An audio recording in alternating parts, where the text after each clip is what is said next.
Hello.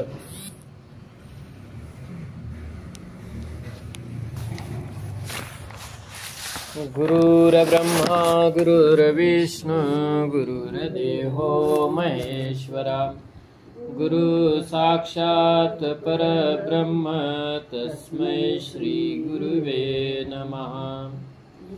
गुरु साक्षात् परब्रह्म तस्मै श्री गुरुदेव नमः.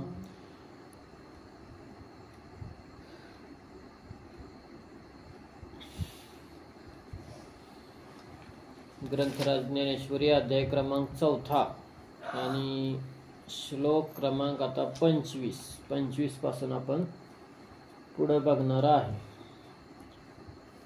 दैवमे पवारे यज्ञं योगिनं 22 नंबरची ओवी होती. 24 नंबरचा श्लोक झाला आणि आता 25 नंबरचा श्लोक चालू होणार आहे. 122 नंबरच्या ओवीपर्यंत आपण वाचले. त्याच्यानंतर आता पुढे वाचणार आहे.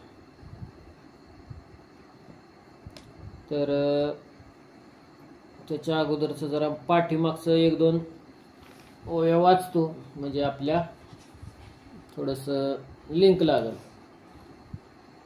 24 नंबरचा जो श्लोक होता त्यामध्ये भगवंतानं असं सांगितलं की होमाची सर्व प्रकारची साधना, होम, द्रव्य, अग्नी आणि हवन क्रिया ही त्या ब्रह्म जाणणाऱ्या पुरुषाच्या दृष्टीने ब्रह्मच आहे. सर्व कर्माच्या ठिकाणी ज्याची दृष्टी ब्रह्मस्वरूप झालेली आहे त्या ज्ञानाकडून प्राप्त करून घ्यावयाचे फळही ब्रह्मच आहे. म्हणजे ह्या ठिकाणी असं सांगितलं होतं देवानं की ही हवन क्रिया आहे, मी हवन करणारा आहे असे या यज्ञामध्ये ईश्वर हा भोक्ता आहे. अशा प्रकारे कोणत्याही प्रकारचा भेद ब्रह्मज्ञानी पुरुषाच्या ठिकाणी नसतो. म्हणून जे जे इष्ट यज्ञ तो करतो त्यातील होमद्रव्य व मंत्र इत्यादी सर्व ब्रह्मस्वरूप आहेत असे तो समजतो.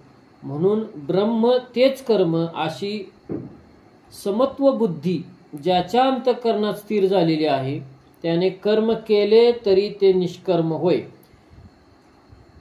ज्याचे अविवेकरूपी बालपण संपून गेले आणि विवेकरूपी तारुण्याचे वैभव ज्याला प्राप्त झाले, त्या विरक्तिरूपी वधूशी लग्न झाले आणि त्याने योगरूप अग्नीशी उपासना सुरू केली.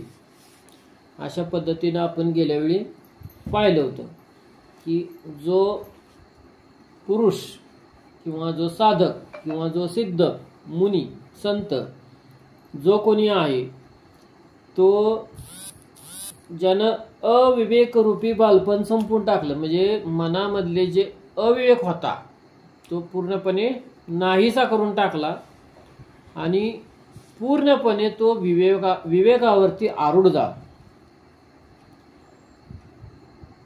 आणि विरक्त रूपी वधूशी लग्न झाले. म्हणजे गेल्या वेळी सुद्धा मी तेच सांगितलं होतं की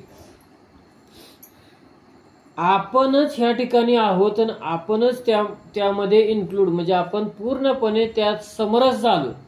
म्हणजे आपल्या डोक्यात जेव्हा आपण नाम घेतलं, जेव्हा आपण अनुग्रह घेतला, जेव्हा आपण चिंतन घेतलं, गुरुकडून नाम घेतलं, त्यावेळी आपल्या मनामध्ये संकल्प, विकल्प, माया, मोह, तृष्णा, भ्रांती, कल्पना ह्या सगळ्या ज्या काही गोष्टी होत्या त्या गोष्टी आपल्या सगळ्या नष्ट होत नाहीत. ते काय होतं, बाजूला जाते. कधी, जेव्हा आता बघा समजा आता एखाद्या धरून चाला की गटार गंगेशी मिळाली, काय झालं, गंगेचं गटार होईल का? गंगेला जर गटार मिळालं तर काय ती शुद्धच होत जाणार. कारण जी घाण पाणी येणार आहे ती जर नदीमध्ये मिक्स झालं तर ती नदी केवढी मोठी, गटार केवढंसं. तसं ह्या ठिकाणी ज्यावेळी आपल्या ह्या मनाला आत्म्याला ज्ञानाचा उपदेश झाला, आपल्याला जेव्हा सद्गुरु रूपी उपदेश झाला, सद्गुरूने आपल्याला नाम दिलं आणि नाम दिल्यानंतर आपल्यामध्ये असणारे जे काही विकार असतील म्हणजे षडरूप म्हणून जर की त्या विकारांना आळा बसला. म्हणजे ज्या पद्धतीनं गटार गंगेशी मिळाले ती गंगारूपच झालं, तसं आपण सुद्धा जेव्हा आपल्याला नाम मिळालं तेव्हा आपण कोण झालो? नामरूपच झालो ना. जेव्हा आपल्याला नाम मिळालं तेव्हा नामरूप झालो. नामरूप होणं म्हणजे काय? नाम आणि देव ह्यात काय फरक आहे का? तर ह्यात काही फरक नाही. तर तशा पद्धतीनं ह्या ओवीचा अर्थ आपण लावून घेऊ शकतो की आपल्यामध्ये असणारे संकल्प आणि विकल्प या दोन्ही गोष्टी बाजूला गेल्या आणि त्या ठिकाणी विवेक रूपी तारुण्य आलं. म्हणजे विवेक आपल्याकडे आला जो पूर्वी नव्हता. म्हणजे केव्हा नव्हता? अनुग्रह घेण्याच्या अगोदर आपल्याकडे विवेक बुद्धीची नावाची जी काही चीज असती ती नव्हती. म्हणजे हे चांगलं हे वाईट ही जी समज असती ह्यालाच म्हणलं जातं विवेक. ती समज आपल्याकडं नव्हती. म्हणून या ठिकाणी जेव्हा आपल्याला अनुग्रह घेतला त्यानंतर आपल्याला ती समजल्या गोष्टी. अशा पद्धतीने ह्या ओवीचा थोडक्यामध्ये अर्थ आपण गेल्या वेळी पाहिला होता. तर जे यजनशील अहर्निशी 25वा श्लोक आपण चालू करतोय आता. जे यजनशील अहर्निशी जी अविद्या हविली मानसी गुरुवाक्य हुतांशी हवन केले, ते रात्रंदिवस यज्ञ ज्ञान करणारे आत्मज्ञानी लोक आहेत आणि त्यांनी गुरुबोधरूपी अग्नीत मनासह यज्ञाचे हवन केलेले आहे. म्हणजे या ठिकाणी बघा तोच विषय पुढे सांगितला आपल्याला की अहर्निशी म्हणजे रात्रंदिवस ज्ञान यज्ञ करणारे. म्हणजे ज्ञानाचा यज्ञ म्हणजे नेमकं काय? तर ज्ञानाचे यज्ञ म्हणजे बघा ज्या वेळी आपल्याकडं गुरुवर्य शिंदे मामा येतात त्यावेळी बघा ते कधी असं दुसऱ्या कुठल्या गोष्टी काढतात का? त्यांच्या म्हणजे जे जवळ बसतो आपण किंवा सत्संग होतो किंवा नुसतं जरी बसले तर त्यावेळी ती ज्ञानाच्याच गोष्टी सांगत असतात. त्यावेळी आपल्याला कुठल्या अशा प्रापंचिक किंवा दुसऱ्या कुठल्या गोष्टी सांगण्यात वेळ घालवत नाही. ते फक्त ज्ञानाच्या त्यालाच म्हणलं जातं की ज्ञान यज्ञ. म्हणजे कंटिन्यू ज्ञानाचा काय करायचा तिथं प्रसार करायचा आणि त्या माध्यमातून लोकांना त्या ज्ञानाच्या माध्यमातून लोकांना शहाणं सुरतं करायचं. म्हणजे जे आपण अशी ठावे ते इतराशी सांगावे शहाणे करून सोडावे सकळ जन. मग त्या पद्धतीनं जी आत्मज्ञानी लोक असतात, आत्मज्ञानी लोक आणि गुरुबोध रूपी अग्नीत मनास अज्ञानाचे हवन केले जाते. म्हणजे आपल्या मनामधून मनास अज्ञानाचं जोपर्यंत आपल्याकडून हवन होत नाही. आता इथं यज्ञ सांगितला, ज्ञान यज्ञ सांगितलं. ज्ञान यज्ञामध्ये नेमकं काय करायचंय तर आपल्या अज्ञानाचं हवन करायचं. म्हणजे आपण आपल्याकडे जे अज्ञान आहे ते लपवून ठेवायचं नाही. अनेक वेळा मामाने आपल्याला त्याच्यावरती दृष्टांत सांगितले आंधळ्याचा, बरोबर? मग ऐकलं असेल तुम्ही अनेक वेळा, बाबा सासरवाडीला जातो तो आंधळा असतो, त्याला दिसत नसतं. मग ती या सगळ्या गोष्टी तुम्हाला माहीत आहेत. तर त्यात आपण वेळ घालवतो. म्हणजे अज्ञानरूपी ज्ञानाचं हवन, म्हणजे आपल्याकडे जे अज्ञान आहे त्याचं हवन झालं पाहिजे आणि त्यातनं मग ज्ञान प्रकट होतं. जोपर्यंत अज्ञान जाणार नाही तोपर्यंत ज्ञान होणार नाही. जसं सूर्य उगवल्यानंतर अंधार राहील का? सूर्य उगवला की अंधार आपोआप जाणार आहे. तसं ज्ञान झालं की अज्ञान राहील का? आपोआप जाणार आहे. त्या पद्धतीनं तिन्ही योगाग्रिकी यजिजे जो दैव यज्ञ म्हणिजे जेने आत्मसुख कामीजे पंडुकुमरा. अशा प्रकारे योगरूप अग्नीमध्ये जे हवन करतात त्याला दैव यज्ञ असे म्हणले जाते. हे अर्जुना, ज्या दैवयज्ञाने आत्मसुख प्राप्त होते. दैवयज्ञ कशाला म्हणलं जातं आता तुमच्या लक्षात आलं असेल की बाबा दैवयज्ञ नेमकं कशाला म्हणायचं, की योगरूपी अग्नीमध्ये ते हवन करतात. आता आपण काय केलं, 5 मिनिटं नामचिंतन केलं. नामस्मरण करणं हा पण एक प्रकारचा योग आहे, यज्ञ आहे, योग आहे. म्हणजे हा जो आपण नामचिंतन केलं म्हणजे काय काय म्हणजे करण्याचा प्रयत्न केला, तर आपल्या स्वरूपाशी आपण एकरूप होण्यासाठी आपण त्या गोष्टी केल्या, किंवा तो एक प्रकारचा योग आहे. जसं की ह्यामध्ये 9व्या अध्यायामध्ये किंवा 12व्या अध्यायामध्ये सांगितलं की राजयोग सगळ्यात सोपा योग सांगितला आपल्याला. कसं आहे, कलियुगी उद्धार हरीच्या नामी. आतापर्यंत अनेक समजा त्रेतायुगामध्ये, द्वापार युगामध्ये किंवा सत्ययुगामध्ये, अनेक युगामध्ये अनेक वर्ष आयुष्य होतं लोकांना, पण त्यामध्ये आयुष्य होतं म्हणून ते त्या वेगवेगळ्या प्रकारच्या साधना करू शकत होते.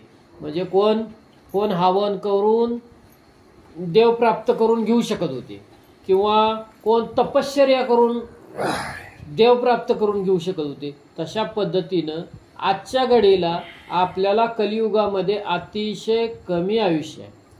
कारण 100 वर्ष आयुष्य जरी म्हटलं असलं की देवानं जरी आपल्याला 100 वर्ष आयुष्य दिलं असलं तरी सुद्धा 100 वर्षातलं 100 वर्ष माणूस जगतो का? 100 वर्ष जगणारा असतील, नाही असं नाही, परंतु जी 100 वर्ष जगणारी लोक आहेत त्यांचं सुद्धा अर्ध आयुष्य झोपण्यात जातं. 50 वर्ष कुठे गेलं? झोपण्यात गेलं. राहिलं 50 वर्ष. 50 वर्षात सुद्धा ते समजा कुठं आजारी पडले किंवा काय झालं त्यातलं 5-10 वर्ष आयुष्य त्यात निघून जातं. राहिलं की ते हातामध्ये 30-40 वर्ष 50 वर्षातलं. समजा ती 50 वर्ष जे आयुष्य आहे त्यातलं बालपणात समजा एक 10 वर्ष निघून गेलं, राहिलं 30च वर्ष. मग राहिलं की ते आपल्या हातात आयुष्य. विचार करा, आपल्या हातात आयुष्य फक्त 5 ते 10 वर्ष आयुष्य आहे. म्हणजे कुठं अनुग्रह घेतल्यानंतर आपण झोपल्याला आयुष्य सोडून द्या, पण जे आपण जागृत अवस्थेमध्ये, आता इथं तर सांगितलं आपल्याला अखंड नामस्मरण करायची रीत दिलेली आहे. कारण सांगितलंय की माऊलीनं सुद्धा सांगितलंय की ज्ञानदेव मौन जपमाळांतरी धरोणी श्रीहरी जपे. आपल्याला ती रीत जोडून घ्यायसाठी आपल्याला हे नामचिंतन दिले. अंतरी हा, ज्ञानदेव मौन जपमाळ अंतरी धरोणी श्रीहरी जपे. म्हणजे भगवंत सुद्धा आपली माळ ओढतोय. जरी आपण झोपलं तरी माळ आपली बंद आहे का? माळ चालू आहे. तशा पद्धतीनं आपल्याला जे आपण नामचिंतन केलं ती कशासाठी केलं, तर आपल्याला एक क्षण का होईना आपण देहाचा विसर पडावा. आता तो पडत नाही ती भाग गोष्ट वेगळी. आता ती जर पडत असतं तर आपण त्या स्वरूपाला गेलो असतो, म्हणजे आपण त्या ठिकाणी गेलो असतो. तसं ह्या ठिकाणी जे माऊलींनी आपल्याला सांगण्याचा प्रयत्न केला की अशा प्रकारे योगरूपी अग्नीमध्ये जे हवन करतात. आता आपण काय केलं? हवनच केलं ना एक प्रकारचं. नामचिंतन केलं म्हणजे काय केलं? हवनच केलं ना. नाम आपण जाणून घेतलं ना, जाणून आणि मानून दोन्ही गोष्टी घेतल्या. आता आपलं नाम कायम चालू आहे, परंतु आपण कसं घेतलं की जाणून घेतलं, स्वरूपाशी एकरूप होऊन घेतलं. आणि तशा प्रकारचा जो योगरूपी अग्नीमध्ये जे हवन करतात त्याला काय म्हटलं जातं? दैव यज्ञ म्हटलं जातं असं माऊली म्हणतात. हे अर्जुना, किंवा भगवंत काय म्हणतो की हे अर्जुना, ह्याला दैव यज्ञ म्हणला जातो. आणि त्या दैवयज्ञाने आत्मसुख प्राप्त होत असतं. ज्यावेळी आपण माणूस किंवा साधक जो नामचिंतन केल्यानंतर असं वाटतं की नाही आपल्याला आता डोळे उघडायला नको, जरा शांत बसूया. शांत बसल्यानंतर कसं सुख होतं. म्हणजे जसं की एकनाथ महाराजांचं प्रमाण आहे, आला शीतळ शांतीचा वारा तेने सुख झाले या शरीरा. त्या युक्तीप्रमाणे की त्या दैवयज्ञाने आत्मसुख प्राप्त होतं. आत्मसुखाच्या आपल्याला नुसती काय होतं, तर आपल्याला नुसते जसं की अगदी बारीक रव्या इतकं बारीक सुख, आपल्याला सुख पाहता जवा पाडे आणि दुःख पर्वतावेळी. तसं ती आपल्याला नुसती सुखाची चुणूक, नुसतं एक ठिणगी असं फक्त आपल्याला नामचिंतनामध्ये भेटत असते. पण ती आपल्याला कायमस्वरूपी तसे चिरकाल टिकणारं सुख जर आपल्याला किंवा आत्मसुख जर प्राप्त करायचं असेल तर आपल्याला वारंवार ती गोष्ट करावी लागेल. म्हणजे दिनरजनी हाची धंदा गोविंदाचे पवाडे असं जर कोण करत बसलं तर मग त्याला आत्मसुख आपोआप प्राप्त होईल किंवा कायमस्वरूपी त्याला प्राप्त होईल. दैवास्तव देहाचे पाळन ऐसे निश्चयो परिपूर्ण जो चिंती नाना देह भरण तो महायोगी जाण दैवयोगी. देहाचे पालन हे प्रारब्धाप्रमाणे होत असतं. कसं होत असतं? प्रारब्धाप्रमाणे होत असतं. असा ज्याचा दृढ निश्चय असतो तो देहाच्या पोषणाकरता मनात चिंता करत नाही. बघा, अनेक वेळा आपण ऐकलं असेल की देवानं जर चोच दिली असेल तर दाना देणारच. मग ज्यानं चोच बनवली त्यानं दाना बनवल्याशिवाय चोच बनवत नाही. कितीतरी वेळा आपण अनेक उदाहरणं ऐकतो. तशा पद्धतीने तो दैवयोगाने महायोगी आहे असे तू जाण.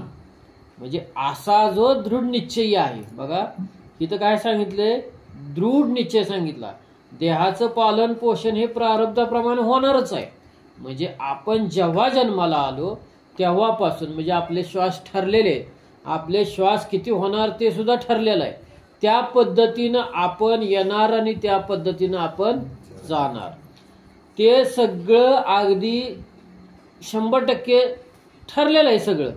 त्या पद्धतीनं जो त्याच्यावरती ज्याचा विश्वास आहे, इथं काय सांगितलं? असा ज्याचा दृढ निश्चय असतो की आपलं आयुष्य प्रारब्धाच्या अधीन आहे. आपल्या अधीन आहे का? आपल्या अधीन नाही. तर ज्याप्रमाणे संत हे स्वतःच्या मर्जीने येतात आणि स्वतःच्या मर्जीने जातात, पण आपल्याला तशी मुभा आहे का? आपल्याला देवाच्या मर्जीने यावं लागतं आणि देवाच्याच मर्जीनं जावं लागतं. आपण बघा एखादा समजा कोण आमका तमका गेला तर आपण काय म्हणतो? देव आज्ञा झाली. म्हणजे कुणाच्या आज्ञा नाही ती? देवाच्या आज्ञेनं. आपल्या आज्ञा नाही का? तर आपली तिथं काही चालू शकत नाही. म्हणजे असं प्रत्येक वेळी आपल्याला क्षणोक्षणाला असं वाटत असतं की आपलं तिथं काही चालू शकत नाही. आपण येणार सुद्धा त्याच्याच सत्तेनं आणि जाणार सुद्धा त्याच्याच सत्तेनं. पण ज्यावेळी आपल्याला असं समजतं की आत्मज्ञान झाल्यानंतर किंवा आपल्याला नाम भेटल्यानंतर ज्यावेळी असं वाटतं की आपण आलो भगवंताच्या सत्तेनं, कारण इथं कुणाचीच सत्ता नाही, इथं फक्त एका भगवान परमात्म्याची सत्ता आहे, योगेश्वराची सत्ता आहे. आणि त्या योगेश्वराच्या सत्तेनं, योगेश्वर म्हणजे भगवान श्रीकृष्ण, त्या योगेश्वराच्या सत्तेनंच इथं सगळ्या गोष्टी होत असतात. बघा झाडाचं पान सुद्धा कोणाच्या सत्तेनं हलतं? देवाच्या सत्तेनं हलतं, भगवंताच्या सत्तेनं असतं हलतं. तसं आपलं प्रारब्ध सुद्धा त्याच्यावरतीच अवलंबून आहे. आणि असा ज्याच्या मनात दृढ निश्चय आहे की जे काय होणार आहे ते भगवंताच्या इच्छेनं होणार आहे. म्हणजे ते चांगलं होणार असो किंवा वाईट होणार असो, जे काय आहे ते भगवंताच्या इच्छेनं होणार आहे. तो देहाच्या पोषणाकरता मनामध्ये चिंता करत बसत नाही. म्हणजे माझं आता कसं होईल ह्याची चिंता बिलकुल तो करत नाही. म्हणजे त्याला करायची गरजच नाही. त्याला निश्चय आहे की त्याला निश्चय काय आहे की भगवंत माझा सगळा कार्यभाग व्यवस्थित चालवून नेणार आहे. कारण तुकाराम महाराजांचं त्याला प्रमाण आहे, हे की नाही? घालोन या भार राहिलो निवांत. त्या पद्धतीनं त्या युक्तीप्रमाणे तसं दैवयोगाने महायोगी असे आहेत असे तू जाण. की अशी जी लोक आहेत का नाही, निश्चय त्यांचा झालेला आहे की सगळं भगवंत करतो आणि तो सगळा माझा कारभार. आता तुकाराम महाराजांना निश्चय होता ना त्यांचा, कारण चालवणारा पण तोच आहे. म्हणून तर तुकाराम महाराजांचं ती प्रमाण आहे की नाही? घालून या बाहेर राहिलो निश्चिंत निरविले संत विठोबास, त्या युक्तीप्रमाणे. आता अवधारी सांगेन अनिक जे ब्रह्माग्नी सांगिक तयाचे यज्ञची यज्ञुदेख उपासिती. आता ब्रह्माग्नीचे अग्निहोत्री स्वकर्माने ईश्वराची आराधना करतात आणि त्या यज्ञाला पाहतात.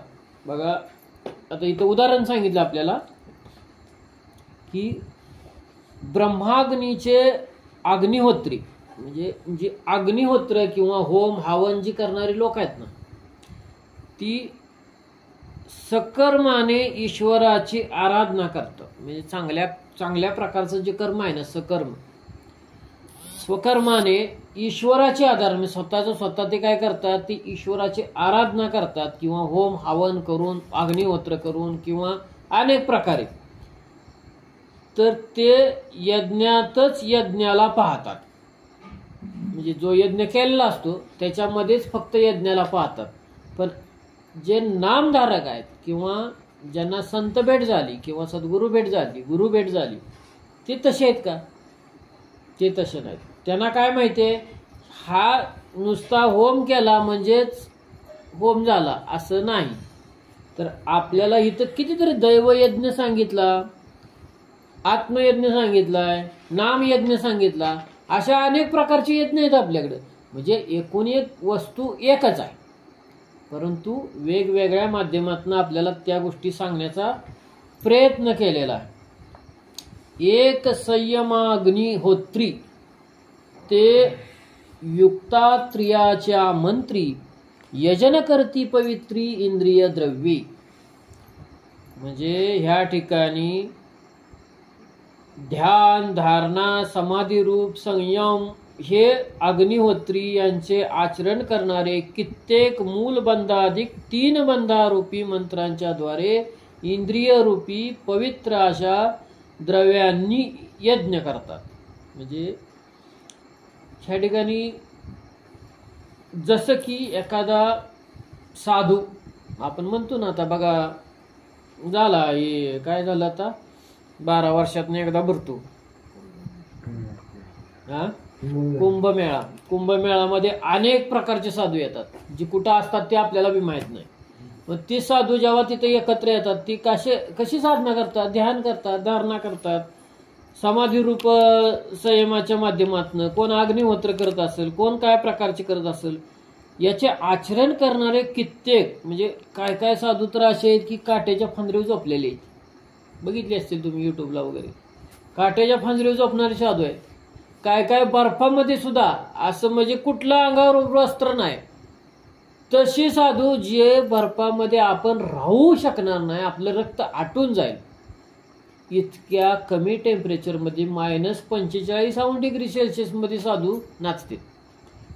किती म्हणजे कशी साधना करत असतील, ती कसं ध्यान करत असतील. आणि मी एकदा व्हिडिओ पण टाकला होता बघा, कुठेतरी व्हिडिओ टाकला होता तो. तर तशा पद्धतीनं सुद्धा ध्यानधारणा करणारी लोक आहेत. त्याशा पद्धतीनं सुद्धा देवाला आळवणारी किंवा गुरुला आळवणारी किंवा साधना करणारी सुद्धा लोक आहेत की जे आपल्याला 3 बंध सांगितलेत, मूलबंध, जालेंद्र बंध आणि उड्यान बंध.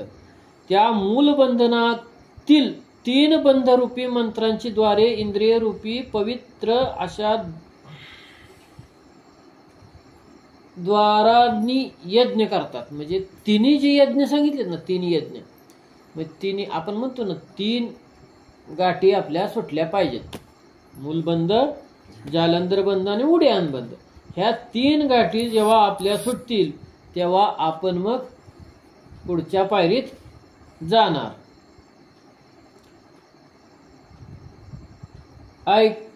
ऐका वैराग्य रवी विवळे, तव संयती विहार केले, तेथ अपावृत्त झाले इंद्र निळ.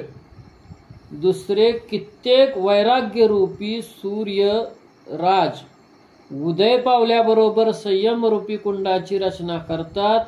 मग त्या कुंडामध्ये इंद्रिय रूपी अग्नी प्रकट होतो.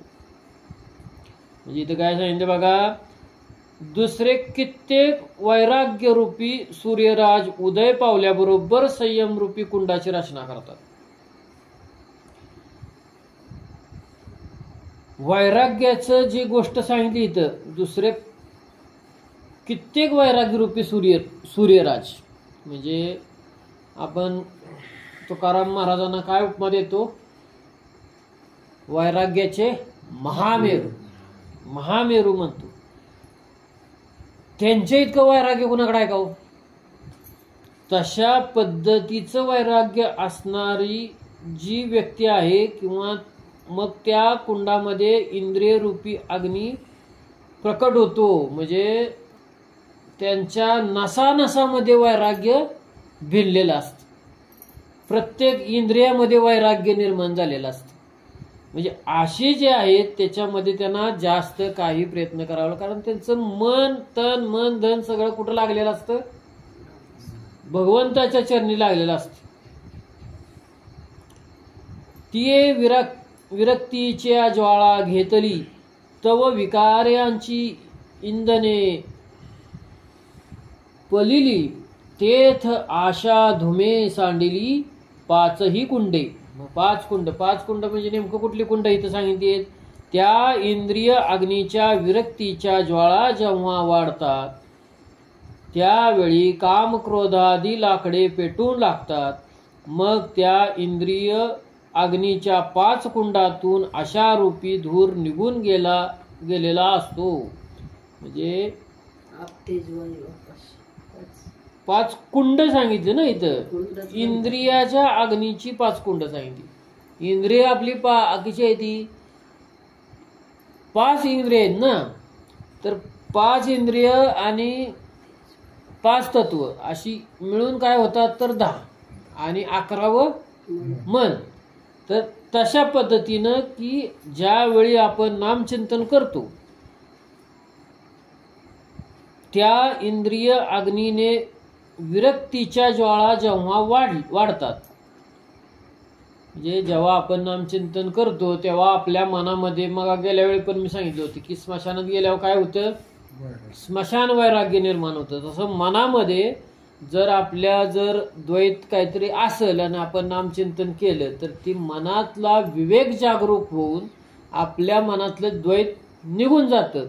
तसं ह्या ठिकाणी सांगितलं की त्या इंद्रिय अग्नीने विरक्तीच्या ज्वाला जेव्हा वाढतात त्यावेळी काम क्रोधादी लाकडे जळून लागतात, जळून पिटून जातात. म्हणजे काम, क्रोध, मोह, माया ही जी षडरूप सांगितलीत आपल्याला, हे काय होतात?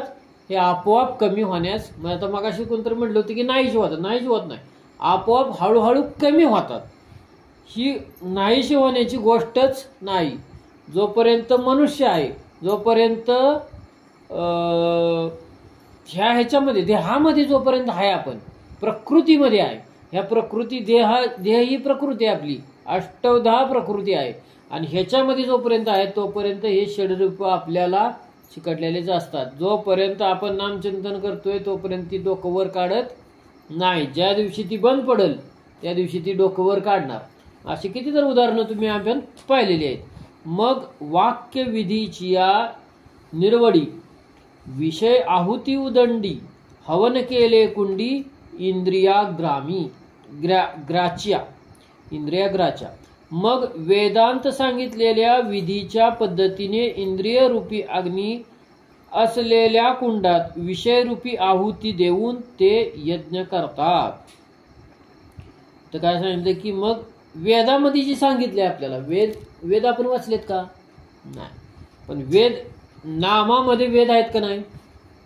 जेव्हा आपण इथं सांगितले का हरिपाठाला दुसराचा अभंग आहे, चहू वेदी जाण साही शास्त्रे कारण 18ही पुराणे हरिशीच गाती.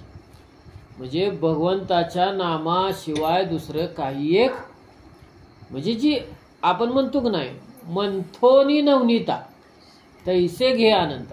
मंथोनी नवनीता म्हणजे त्या पद्धतीनं जर आपण घेतलं नाम, किंवा सार सार सार विठोबा नाम तुझे सार. मग वेदामध्ये जी सांगितलं, वेद लिहिले कुणी? हो, व्यासाने, बरोबर. तर व्यासानी जेव्हा वेद लिहिले, पण व्यासे निर्माण केले जाण, व्यासाने ही सगळ्या गोष्टी निर्माण केल्या, पण संशयामध्ये व्यास होते. जोपर्यंत त्यांना नाम भेटलं नव्हतं, म्हणजे 6 शास्त्र, 4 वेद, 18 पुराण, ह्या सगळ्याची निर्मिती त्यांनी आधी केली होती. पण त्याची अनुभूती नव्हती. जोपर्यंत अनुभूती नव्हती तोपर्यंत संशय मनामध्ये होता. ज्यावेळी नारद महर्षींनी व्यासांना अनुग्रह दिला त्याच वेळी त्यांच्या मनातला संशय निघून गेला, संशय फिटला. तशा पद्धतीने मग वेदांत सांगितलेले विधीच्या पद्धतीने इंद्रियरूपी अग्नी असलेल्या कुंडात विषयरूपी आहुती देऊन ते यज्ञ करतात. म्हणजे आपल्याला जे सांगितलंय मामाने त्याच प्रकारे यामध्ये पण सांगितलं.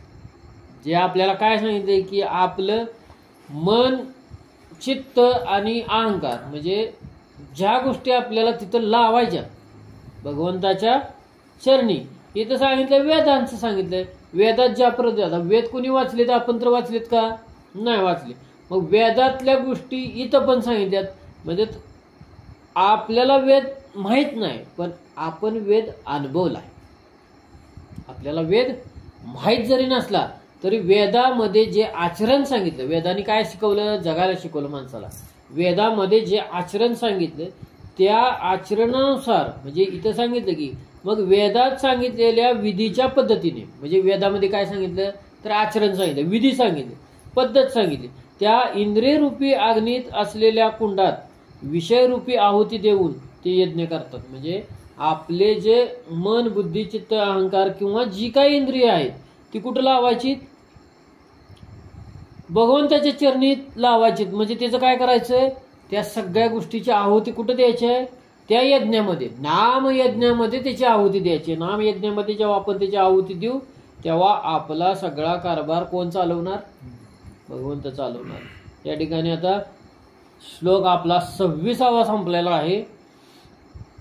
टायमिंग आपलं संपलं तर आपण थांबूया. पुंडली गवरदा हरी विठ्ठल श्री ज्ञानदेव तुकाराम पंढरीनाथ भगवान की जय. माऊली ज्ञानेश्वर महाराज की जय. जगद्गुरु तुकाराम महाराज की जय. सद्गुरु सच्चिदानंद श्रीपाद महाराज की जय. सद्गुरु सच्चिदानंद रामदास महाराज की जय.